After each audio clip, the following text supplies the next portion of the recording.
And there we go. Okay. I see a lot of Arke employees here, but for the one person who may not be one, my name is Carlos Rodriguez. And one of the things I was struggling with was what title can I come up with my tip of the day series of presentations, because I anticipate making more than one. This tip of the day series is something I've been doing for a couple of years now, and particularly as I worked mostly as a subject matter expert, a content editor, a business analyst with the Sitecore product. Um, I would run into a number of situations that I see content editors and managers fall into, in particular, and or mistakes that they make. And it got to the point where I would then write blogs about it and provide solutions to how to deal with certain circumstances involving Sitecore. So I finally figured out that the title I'm going to give this presentation is my X tips of the day. Since this is my first presentation, this is my first tips of the day. The next one will be called my second tips of the day, so on and so forth. So it took me a while to figure out a title, and this is the one I'm going with. Okay. Maybe tips of the day one, tips of the day two. Sorry, go ahead. No, it's okay. I'm shutting down. I'm still open for suggestions. So, so yeah, we could definitely talk about that afterwards. Oh, so what my plan for today is I'm going to give myself 38 minutes to. Oops, that's an hour and 38 minutes. I had to set up on my watch. I'm going to set this up for 38 minutes. Because I'm going to go through 5 topics, and I'm either going to run out of time or run out of topics, because this is the first time I'm presenting this material. But we'll see what happens. Okay. So for those of you who don't know me this well, again, my name is Carlos Rodriguez, and my roles since I've worked with Arke, and even before I worked with Arke, besides being a remote employee, is a Sitecore consultant and a senior business analyst. In terms of my Sitecore experience, I actually did work for Sitecore once, where I worked as a trainer and technical architect for 2.5 years. I worked for a couple of Sitecore partners until I made my home at Arke Systems, where I worked as a Sitecore engineer, primarily focused on development, operations, back-end development, and business analyst work.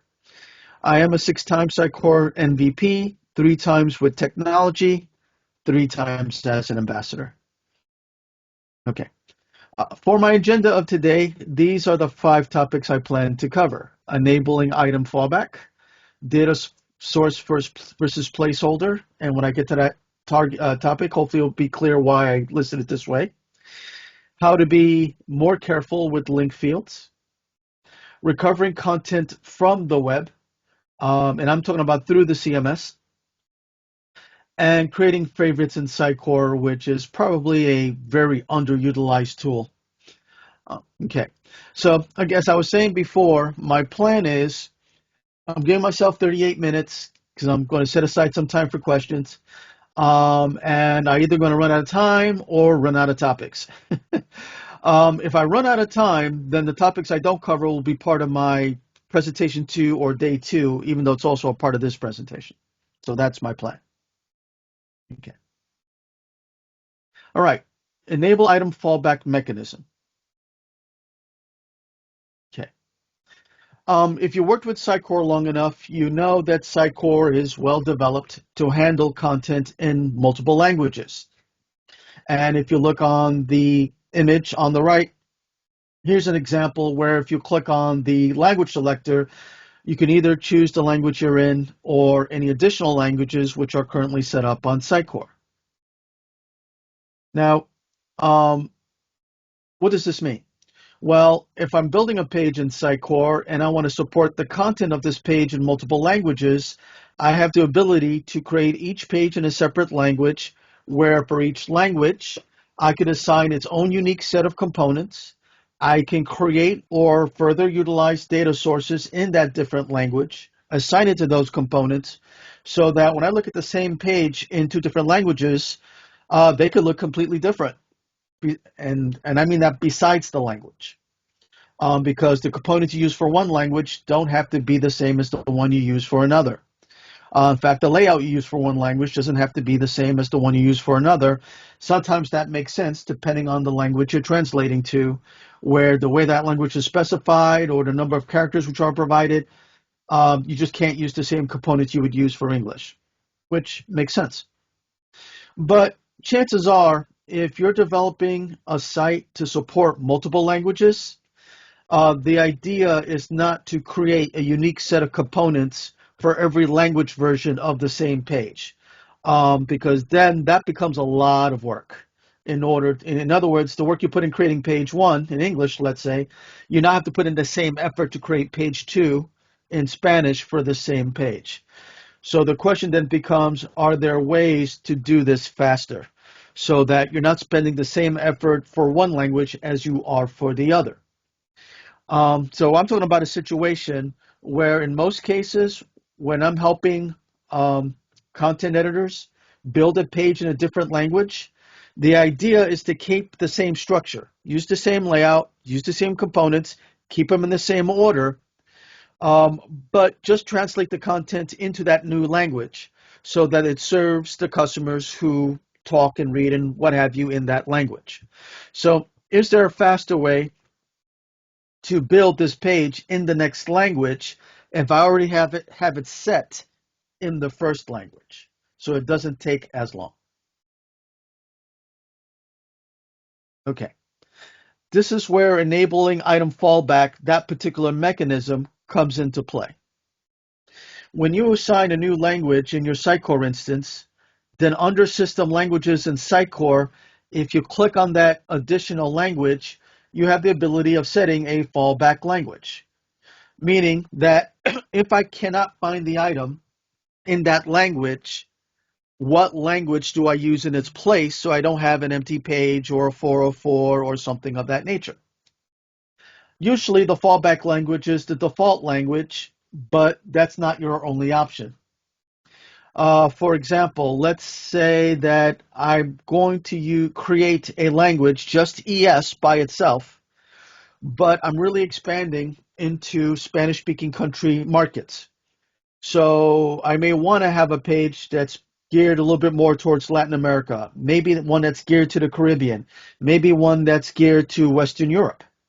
So I might have an ESPR for the Caribbean, for Puerto Rico, an ES, let's say, and don't quote me if I'm wrong about this, but ES-MX for Mexico to at least represent one of the countries in the Western Hemisphere, and then an ES, I think it's -SP for Spain, which is in Western Europe. Then I can add each one of those specific versions of Spanish, which, by the way, if you speak Spanish, you know that we have 24 countries, and amongst all those countries, Spanish is spoken a little differently, particularly if they're in different hemispheres. So I can have a situation where I define an ES by itself, its fallback is English, but for ESPR, ESMX, ESSP, they fall back to the ES one, meaning that if I don't have a language-specific version of the page associated with a country, just go to the base Spanish version, but if that one's not available, then fall back to the English version. So you can get really convoluted with this. But to keep the example simple, we're just going to have Puerto Rican Spanish, and it falls back to English, which is the default language of this site. All right. So once that's all set up, then what I would do to a page, if I wanted to fall back to English, if the Puerto Rican Spanish version is not available, is I would look for this checkbox called Enable Item Fallback, and I would invoke it and turn it on. This Enable Item Fallback option is a standard item field. So you have to turn on the checkbox for standard fields to expose this option, and it should be in the first subgroup. If you're not sure where to find this checkbox, look for the View tab. And if you have the right permission in Sitecore, you should be able to find this checkbox and expose the standard fields of every item in Sitecore. And then look for the Enable Item Fallback. If you have trouble finding it, by the way, when you click on the field selector, which is this item button I'm pointing to, you can actually type in part of the name. You don't have to type in the whole name. You could just type in like fallback, and it will point you right to where that field is located. Okay.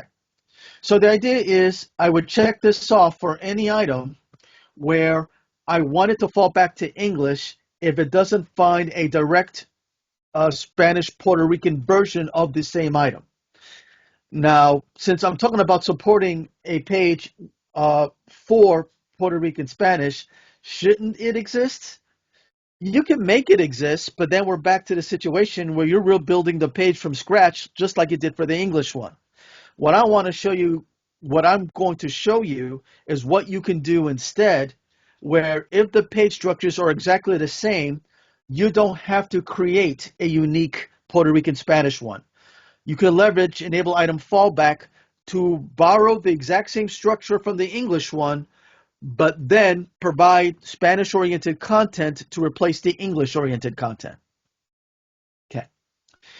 And by the way, you can set this checkbox at the template level so that every time you create a page based off the same template, this option's already enabled. You don't have to do it one item at a time.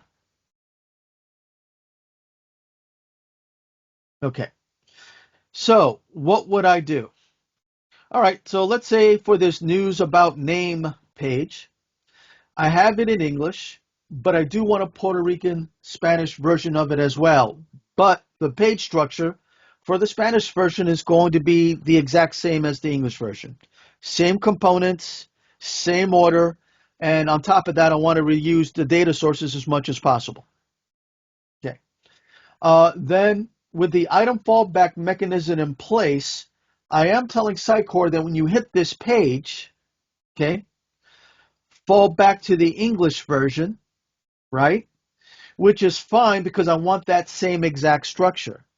However, when you're on the Spanish version, when that's the version of the Sitecore instance you're using, as long as the data sources you're using contains a Spanish version and contains that Spanish content, it will swap out the data source so that instead of seeing the English-based data sources on the page, you see the Spanish ones instead.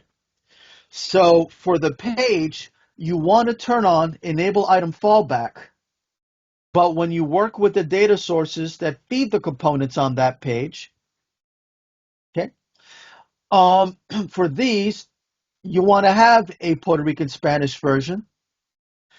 And then for each one of those data sources, you then replace the English content for the Spanish content. Now, if the enable item fallback checkbox is turned on for these data sources, that's fine.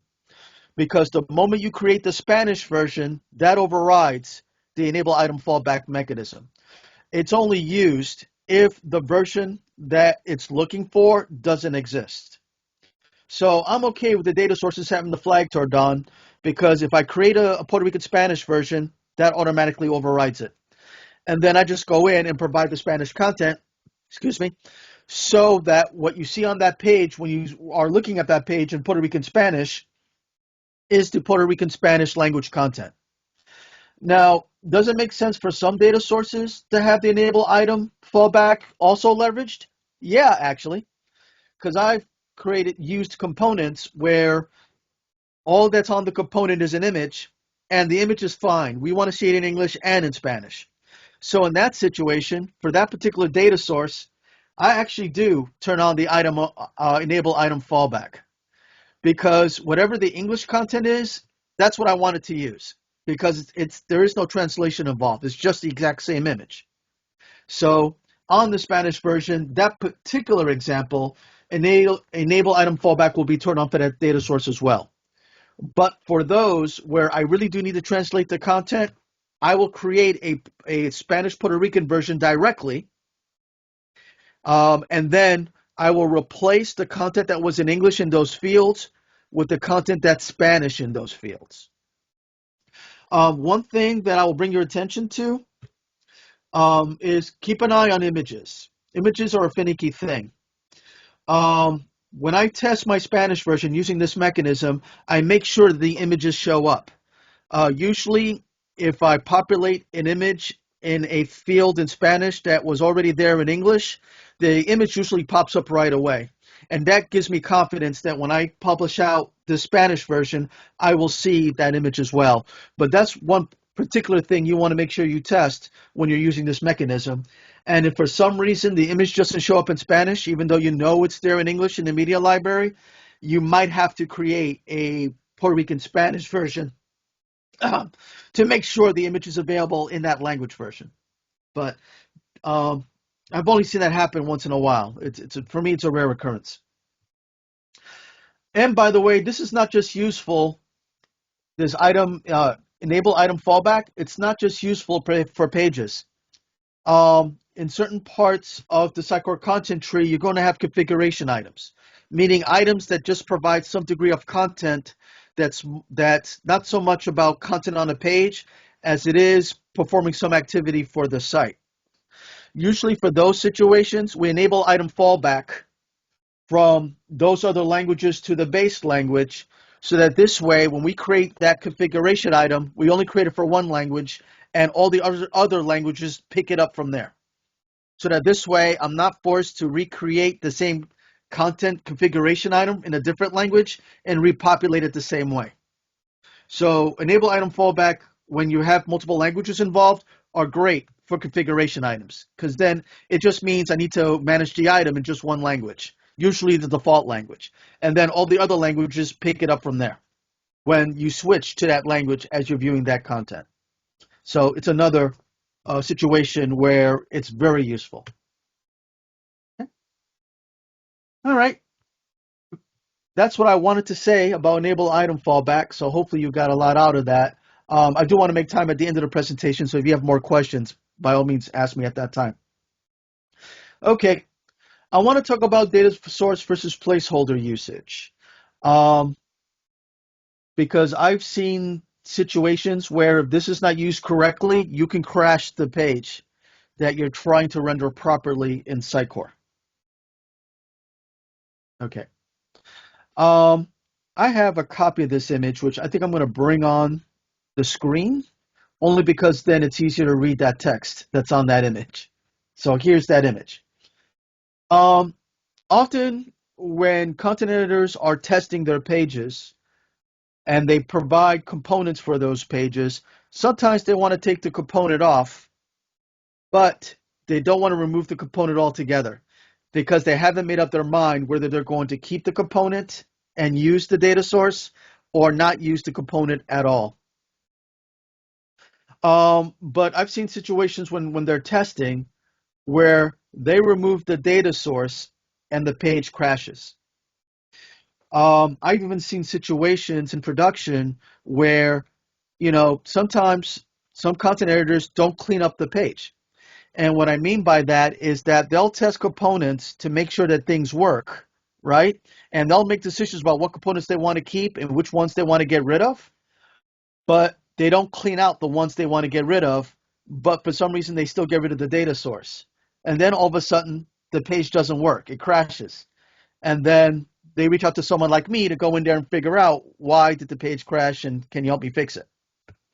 Well, let me make the following clear about placeholders versus data sources when they're used on a component on a page, and how you test with it and how you build a page with it, and what you do when you finally make your choice about what components to keep are very important. The placeholder, when you provided a value, it adds that component to the page, and it's required to add the component to the page. If the placeholder is gone, there is no component. The component can't find its way to the page without the placeholder. So if you're going to remove a component for testing purposes, the safest thing to do is to remove the placeholder, because then the component, no attempt will be made by Sitecore to render the component at all. And then you're not running any particular risks. Okay? The problem with removing the data source alone but keeping the placeholder is that as long as there's a placeholder, Sitecore will try to render the component, even if there's no data to add to it. And the problem is that if the component's not designed to check for the absence of a data source, you could crash the page. Sitecore tips of the day starts in 30 minutes. Okay. All right. Sorry, that my Alexa was. From your calendar. Alexa, stop. Okay. Thank you. Um, so anyway, um, the problem is if the component's not properly designed to check for the absence of a data source, the component may crash, and that will crash the page. And I've seen that happen, where the page crashed, and then when I took a closer look, I noticed that certain components didn't have a data source. And then when I removed the placeholder, all of a sudden the page was fine. And it was because they kept the placeholder in there. And the problem with that, when you don't have a data source, is that it's going to try to render the component anyway. And if the component doesn't have a check for the data source, it may crash because it's trying to do things with content that it can't because the content's not there. So it's important that if you're going to build pages and test with it, that if you need to remove a component, if you're not going to remove it altogether, remove the placeholder. That's your safest bet.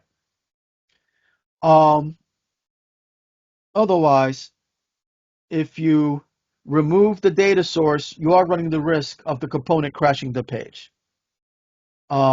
Which particularly on a production page, if you're not sure if a component should stay there, you're better off removing the placeholder than you are the data source for that very reason. Okay. So if you leave off the data source but keep the placeholder, the component will still render. And if the component's not designed to double check what to do if there is no data source, you can crash the page accidentally. Okay. Now, there are situations where it might be useful to have a component that keeps the placeholder even when there's not a data source. And the best example I had in my head of this was an alert banner. I've worked on sites that put an alert banner at the top of the page when something is going on with the organization and they want the customers to know. And sometimes this banner, because it's at the top of the page, is set to a unique placeholder, which is unique from everything else on the page.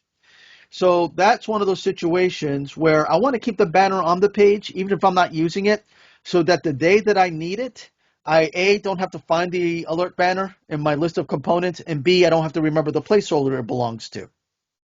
But that's one of those things where a good plan for this, knowing you're going to keep it on the page, is to make sure that if you don't give it a data source, it doesn't crap out and take the page with it. Usually these alert banners are on home pages, so you really want to check that if you don't give the alert banner a data source, the component doesn't crap out and take the whole home page with you. So so there are like a handful of situations where it could be useful, but you want to properly test for it and have it documented how it's to be used if it needs to be used on a page.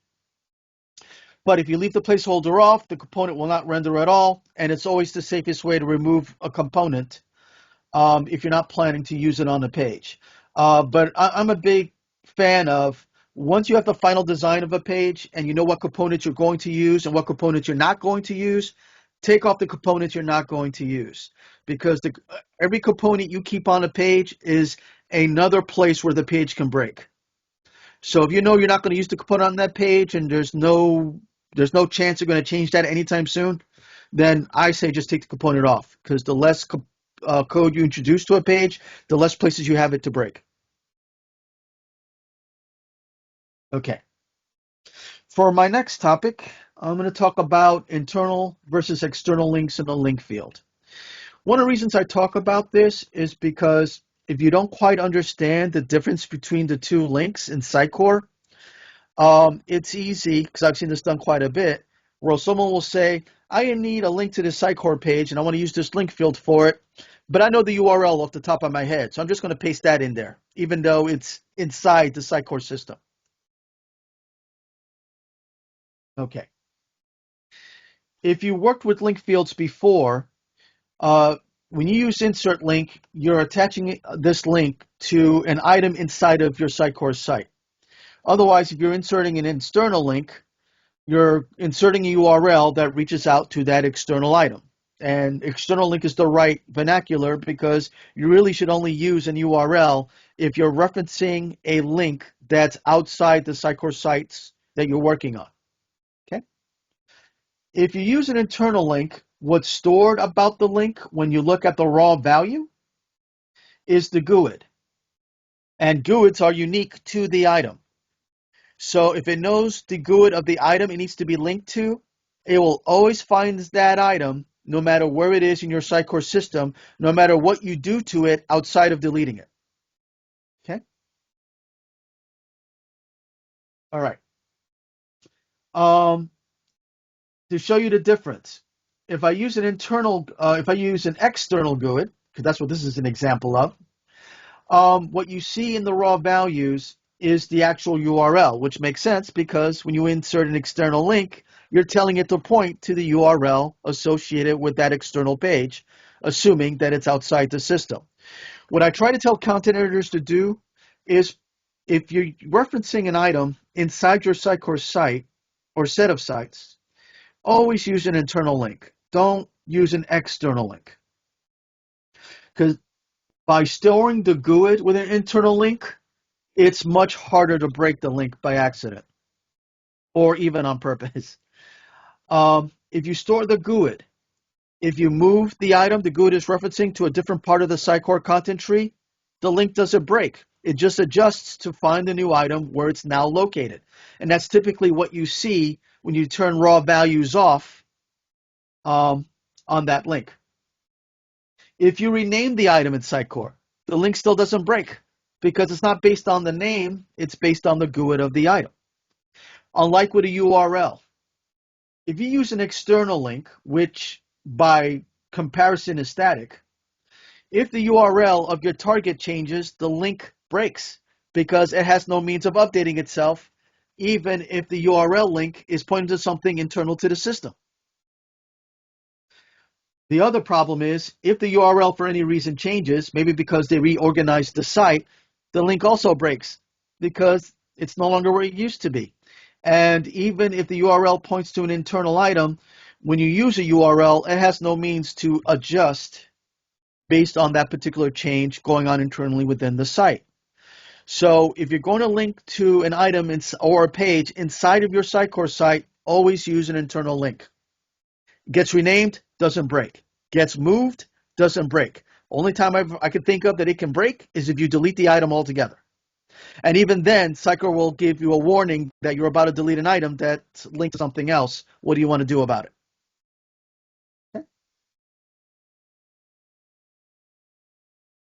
Okay. On to my third topic. Oh, no, I'm sorry. This is not the third topic. This is the ending of my second topic. So why avoid a URL? I tried to come up with a diagram of something more or less in real life of why you want to use an internal URL versus an external URL for something that's inside your structure. And my little example was, if I'm at home and I'm trying to reach my uncle and we're both in the same house, it certainly makes a lot more sense to treat it like an internal link where all I got to do is go and find him, rather than using it like an external link, which is the equivalent of me looking for my uncle inside the house. I walk outside the house, go back to the house from the outside, knock on the door, and then look for him inside the house. That's literally the difference between an internal link and an external link. So not only is an external link more prone to breaking, it also is going to take up more cycles because you're literally asking Sitecore to go outside of Sitecore to come back in to request a URL. Sitecore then has to go through the same pipeline steps again to convert the URL to a Sitecore item and then find the item. While if you keep it inside of Sitecore with an internal link, then Sitecore knows that it's inside the house because I have the GUID. Let me now go directly to the GUID. So if you, and I'm going to use the term lazily, use an external link for something that's internal to the Sitecore site, you're also costing yourself cycles in terms of how long it takes to find the item. Okay, now I'm on the third item. And I still got 10 minutes, so let's see if I can get through these next 2 in 10. I'm not going to rush it, but let's see if I can do it. Actually, these last 2 are pretty short, so I think there's a good possibility I'll get through all 5. How can I recover items, content, from the web database? And I don't mean using SQL. Huh? Sorry, Carlos, you actually have 20 minutes. Oh, okay. So I'll definitely get through all 5 items. All right, cool. Go ahead. Thank you. So, and I mean from the CMS side. I don't mean like using SQL and restoring from a backup or doing any of that crazy stuff. I'm talking about purely from a content perspective on the CMS, where for some reason I noticed that something that's on the web is not on the master side of my CMS, and I don't want to lose it. So I'm going to avoid publishing that part of the tree, because if I do, I can lose those items, because that's what Sitecore does. If it's on the master, if it's not on the master, and you publish that area of the content tree, it will remove it from the web. So if I'm in a situation where I spot an item on the website that's live, that's not on the master side for some reason, maybe someone deleted the items in error, there is a way to transfer it back without using a Sitecore menu item. That's where I'm going with this. Okay. Something I stumbled into not too long ago, in all honesty, is that I can publish from master to web, but I can transfer from web back to master. So if I came across something on web that someone may have installed, or who knows how it got there, but it's no longer in master, I could do a transfer and put it back. And this way, I don't lose the item in master that's also now in web. So if you right click on an item on the web side of the database, which is the live side, and you choose transfer, it will then ask you to select the item. It will ask you, do you want to include the sub items? So it's great for pages with an asset folder and things underneath it. And then once you complete the process, that item that was on web is now also on master. So now you can work with Sitecore normally with that item, where anytime you make a fix to the item in master, you could publish it back out to the web now without fear of losing it on the website. So ever since I came across the ability to do this, I've actually used it a couple of times where I realized that something that it's on web is missing on master, and I need to transfer it back so that if someone does a publish, they don't delete the item in web that I want to make sure I keep. I've actually also used it in situations where I did a publish from master to web. The web one is right. I go and make a change to the same item on master, and I somehow screw it up. So what I decided to do in that situation was I actually deleted the one in master, because now it's all screwed up, and even the previous versions are not worth going back for. I went to the web and transferred that version back to master. And when I did that, I then had the latest version from web on my master side, and now it has the changes that I originally wanted to begin with, that didn't get messed up when I played around with it on the master side before. Okay. So I've actually, now that I'm aware of this tool, I've actually used it quite a bit to restore things back to master that was on the website, the live side, that was either missing in master, or the one on master is no good, and I need to just override it with one from web that actually is the right version that I want to keep, because that's the one that's live. Okay. And the last topic I'm going to talk about is Sitecore favorites. I think this is a highly underutilized tool. I probably should use it more often, because every time I work on a Sitecore site, there's always that one item that I really enjoy. Not, I won't use the word enjoy, that's not quite the right context, but I know that I have to use it quite a bit. And I always go through the same trouble of digging deep into the content tree to find it. And then the next time I have to use it, I like totally forget that it's where it is, and I have to go through the trouble again of deep diving and finding it. Where if I would have just made it a favorite the first time, then finding it the second time is a very quick, simple one click, and I got it. As I go to the next screen, these are actually the steps to creating a favorite. Under the Navigate ribbon, there's a favorites command. And if you expand it, the step to make it a favorite is just to click Add to Favorites. Now, the first step, which I sort of jumped right over, is you first want to be on the item you want to make your favorite, because you know you're going to come back here all the time to research something you know you need. Once I'm on the item, I then go to favorites under the navigate ribbon. I click on add to favorite, and voila, it's now a favorite. So the next time I want to go to this favorite, I click on the favorites command, click on the item I made a favorite of, and it takes me right to that item in the content tree, no matter how deep it is within the content tree.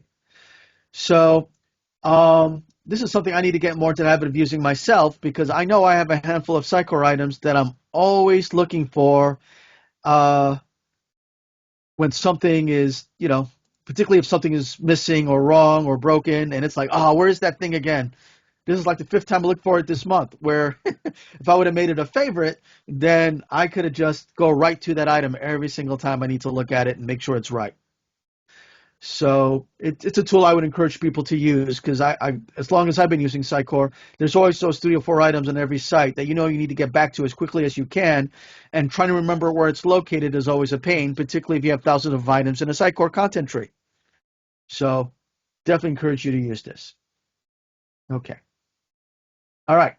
So to wrap up what I talked about today, use Enable Item Fallback for easy language support when you want to utilize a consistent paging structure. Because by using Item Fallback, you can pass the paging structure from the fallback language to the language that's using it as a fallback. Know that removing a data source from a component does not prevent the component from rendering. So if you need to remove a component from a page and you're not ready to delete it altogether or remove it altogether, then remove the placeholder, not just the data source. But certainly something I'll suggest to the developers in the room is that when you develop components for Sitecore, make sure to code for the no data source scenario, in the event that someone decides to remove the data source without removing the placeholder. Because we don't want to have situations where the page crashes because the component didn't have a no data source scenario, and because the data is missing, the code doesn't know what to do about it, it crashes. Use internal link references every time you can, because if you have static references based on external URLs, they can easily break, and using an internal link reference reduces request cycles when that item needs to be requested through that link field. Remember how to transfer a web item back to master so you can recover accidentally deleted items, or replace items in master, which are not great. So you decide to go to the web to restore it back to what it was. And use Sitecore favorites to easily return to frequently referenced items deeply embedded in your content tree. All right. Okay, well, that's the end of my presentation. For those of you who don't know me that well, my Slack is at Sitecore Sabor. My email, besides my Arke one, is fiota413@gmail.com, which I usually use with Sitecore. My Twitter or X is fiota4013.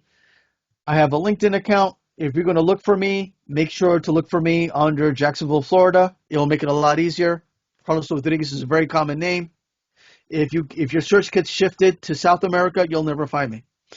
And my blog site is sabor413blog.wordpress.com. Okay. You guys have any questions? Hello, Carlos. Thank you for this presentation.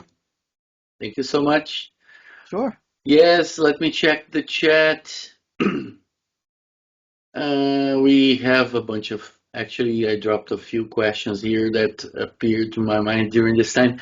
First of all, when recovering content from web, given that the web only keeps the last published version of the content, imagine if the master item has many versions and I restore, will we lose the version history and we're going to keep just the last one? Yeah. Where if the item is missing from master, then it's a no-brainer because you don't have it anyway. So better to have one than none.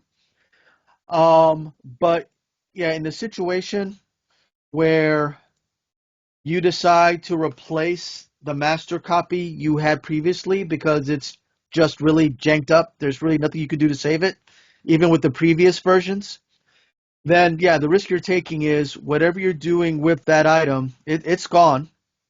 And then you're replacing it with a master version that's only going to have the one version it has on the master database. So you are right. You are going to lose previous versions if that's important. So for some reason, if that's that important to me, but I can't use the current master version to restore it to the proper web version, then what I would probably do is make a copy of it so the GUID changes, right? Mhm. Just put it somewhere on the content tree where it's not going to get published or turn publishing off for that item, and then do a restore from web to master. And this way you don't lose anything. Okay. Right. One more. In the language fallback, you said, do not use this same checkbox. I think it's the fallback Yep. to the data sources. Can you elaborate on that?